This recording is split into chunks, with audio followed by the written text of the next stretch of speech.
નમસ્કાર, તમે જોઈ રહ્યા છો દમદાર ન્યૂઝ. સમાચાર મળી રહ્યા છે ધરમપુરથી. આજ રોજ તારીખ 18/7/2025ના દિને માનનીય મુખ્યમંત્રી શ્રી ગુજરાત રાજ્યની પ્રાંત અધિકારી શ્રી ધરમપુર મારફત ગુજરાત રાજ્યની તમામ સિવિલ હોસ્પિટલ, જિલ્લા હોસ્પિટલ, સબ ડિસ્ટ્રિક્ટ હોસ્પિટલ, સામૂહિક આરોગ્ય કેન્દ્ર તથા પ્રાથમિક આરોગ્ય કેન્દ્રની એમ્બ્યુલન્સ ગાડીઓ ખાનગી કંપનીઓના સંચાલન હેઠળ સોંપવા બાબતે એ વાસદા ચીખલીના ધારાસભ્ય શ્રી અનંત પટેલ અને વલસાડ જિલ્લાના ડ્રાઈવરો સાથે રજૂઆત કરવામાં આવી હતી.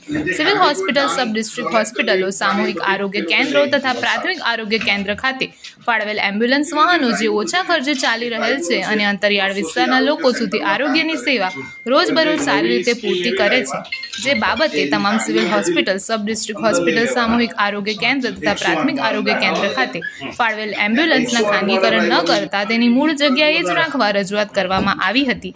જ્યાં સિવિલ હોસ્પિટલ, સબ ડિસ્ટ્રિક્ટ હોસ્પિટલો, સામૂહિક આરોગ્ય કેન્દ્ર તથા પ્રાથમિક આરોગ્ય કેન્દ્ર ખાતે ફરજ બજાવતા તમામ આઉટસોર્સ ડ્રાઈવરોની રજૂઆત કરવામાં આવી હતી. દમદાર ન્યૂઝના સંવાદદાતા ઉત્તમ પટેલ દ્વારા અહેવાલ.